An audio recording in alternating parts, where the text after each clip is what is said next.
Hello everyone, John back again. And this is the, let's say, forensic evaluation of the Ames 1860 cutlass I showed you last time. So I was able to basically cut the grip, ease both sides of the both parts of the grip off the tang, and then move the butt cap forward enough to expose this, unpeen it. I had to do a little grinding in order to get it off. Once I did that, I was able to pull the whole thing apart. There's no surprises here because I was pretty familiar with how this was going to be constructed through my own research. And frankly, this is gratifying to me because over the years, this is how I've put together my own knives and how I put my narrow tang Bowie knives together. When I do a peen tang or a peen narrow tang, this is generally how I do it, though the materials vary a little bit. But we're going to get into that. But let's talk about the blade first of all. So the blade's 25.5 inches long. It's got a pretty significant distal taper, and we'll get into that right now. This is part of the reason why this particular cutlass is endearing to my heart and to many other people's. So I measured right here at the ricasso where it meets the guard, and every 6 inches down the blade. I'm going to let you know what those measurements are so you get an idea of what the distal taper is like. Initial thickness is 0.322. That's well over 1/4 of an inch. About 6 inches here, you're at 0.257. 1/4 inch is 0.25, so this is a little over 1/4 of an inch. Another 6 inches, we're looking at about 238. Now, 238 is still thicker than the Ames knives we looked at in a couple of videos ago. Even the cold steel was 0.23, 23 even. I don't think it was 235, so it wasn't even as thick as this.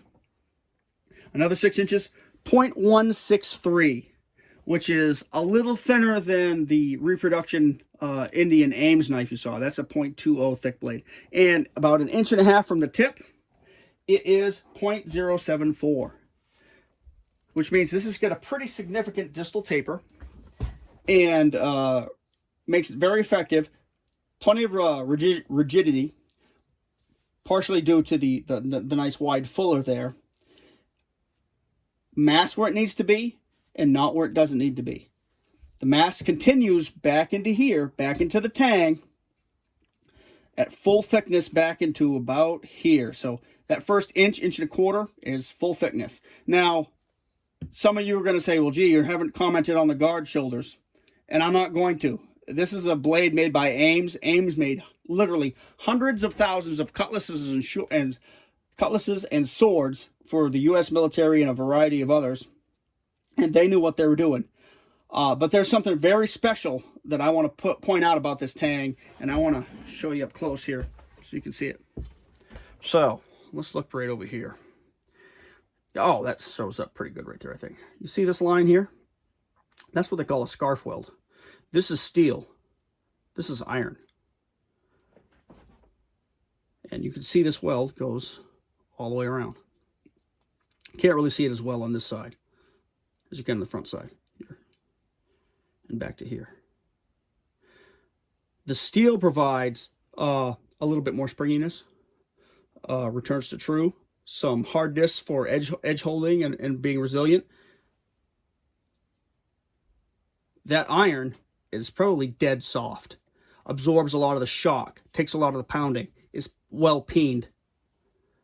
Basically, they took the best characteristics of the two materials and combined them. And this used to be a very, very common thing to do. Plus, it saves on your steel, too, because at one time, steel was a very valuable resource, and you didn't waste it. And it's, you know, by modern sensibilities, we take it for granted. We throw away things that our ancient ancestors would have killed each other for. So, nicely designed blade. Maybe it's lacking a little, maybe it's lacking 1/8 of an inch or so in width here from original profile. So maybe this would be about 16 ounces, but it's going to be about 15.4, depending on the surface I weigh it on. Yeah, 15.34. It's weighed up a couple of different weights today because I'm weighing it on this blanket, but a little over 15 ounces. Let's say it's 16 ounces even with full profile, full thickness blade. Let's look at the other components. You've got the guard, or what's left of the guard and the handle, and the butt cap. The butt cap has got a little damage, but not a whole lot. But let's look at the guard. Pretty nice thick piece of brass. I'll note that the edges of it are a little bit thicker than this portion here. I think to be a little bit more resilient to cuts, but to save you a little weight in here. If you look on the back side, you've got this depression. Well, that depression forms a socket for the end of this handle, or when it was original and all that, it fit right in there. So you have a mechanical interface between the shoulders of the guard, and the handle. Then your butt cap goes on, slips over that handle. The peen sticks out, the tang sticks out so you can peen it. The entire thing, and I found evidence of this when I pulled it apart, was filled with cutlass epoxy. Now that's a mixture that varies depending on the location and the location of materials available, but generally it's beeswax, sometimes some turpentine, sometimes some whale oil, sometimes some bear oil, charcoal, and things like that. Basically to seal that tang from moisture, to take up space. Also, in some places that are a little bit more rustic and backwoodsy, moose and deer shit got in there, because I don't mean fresh, I mean dried, because it's a ground aggregate. It's a very finely ground plant fibers. So basically think of that as the flocking in acroglass, and that's what they used. And obviously, from the lack of corrosion on this tang is not rusted in half. And you saw the state that it was in for probably 20 or 30 years.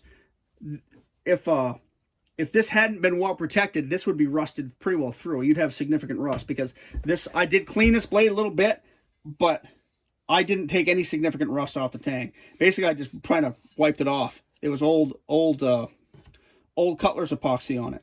But anyway, I showed you the scarf weld on that. That's a pretty well constructed tang. I'm not going to say anything about the guard shoulders there, because obviously it worked.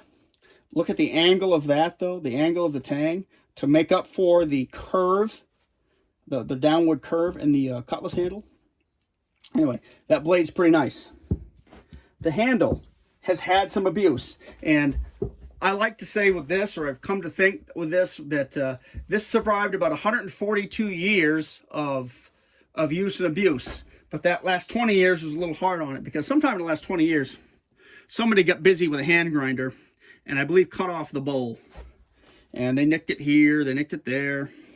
They nicked up the handle, and when they did the handle, right here, they nicked that tang, which I really, really would rather not see, but here it is. It's not really going to change my plans for this. I'm still going to go forward and make this into a cutting sword, or a hunting sword, something like that, just to get the experience with the cutlass. I'm also going to take out some of, or as much as I can, of the grinder marks, just to kind of put an edge on it. And grinder marks on a blade make me ill, so especially one like this. But I'm not going to go crazy and buff it or anything like that. I'm just going to clean up the obvious grinder marks, put a good smooth edge on it that can cut things, and use it as a hunting sword. So what have we learned from this?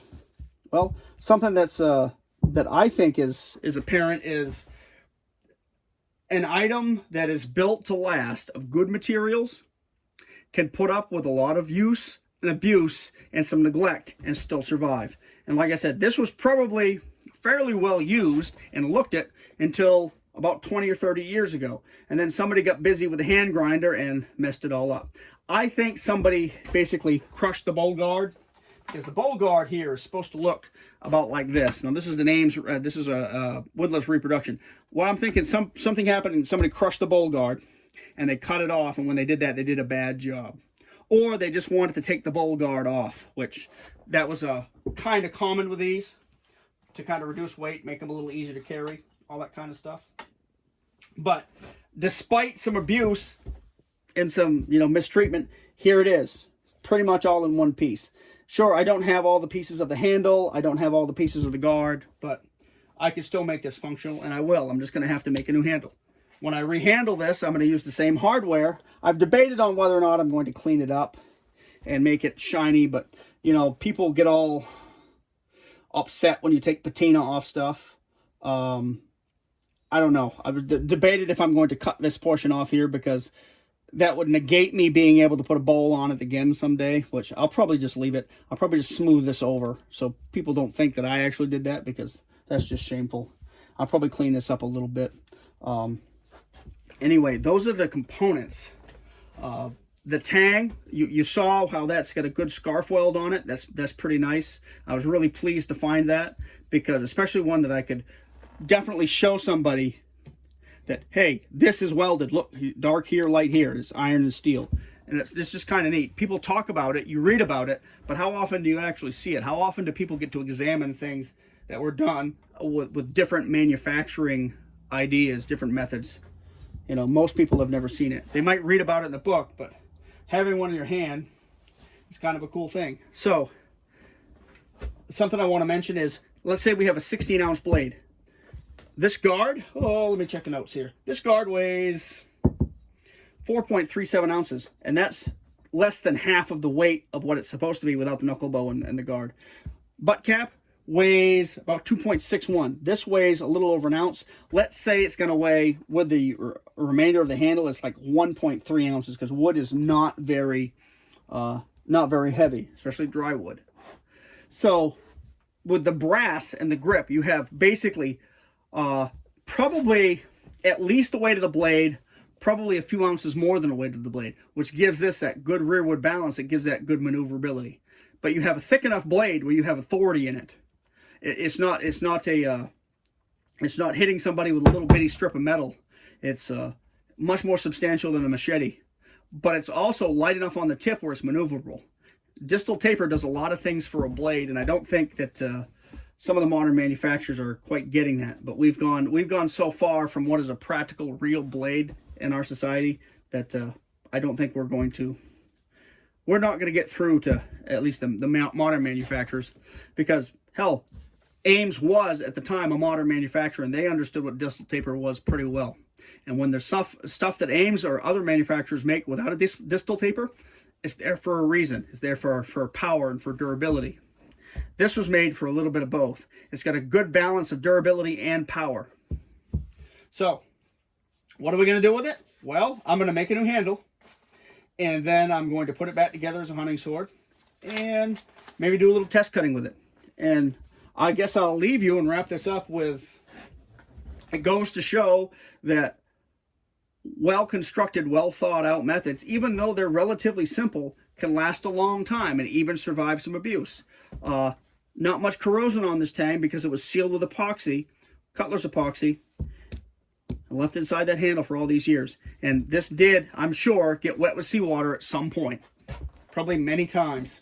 If we're using either a hardwood or, say, micarta, an acroglass inside the tang as the sealer, as modern cutlass epoxy, peening things up, are our knives and swords still going to be around at 2186, 162 years from now?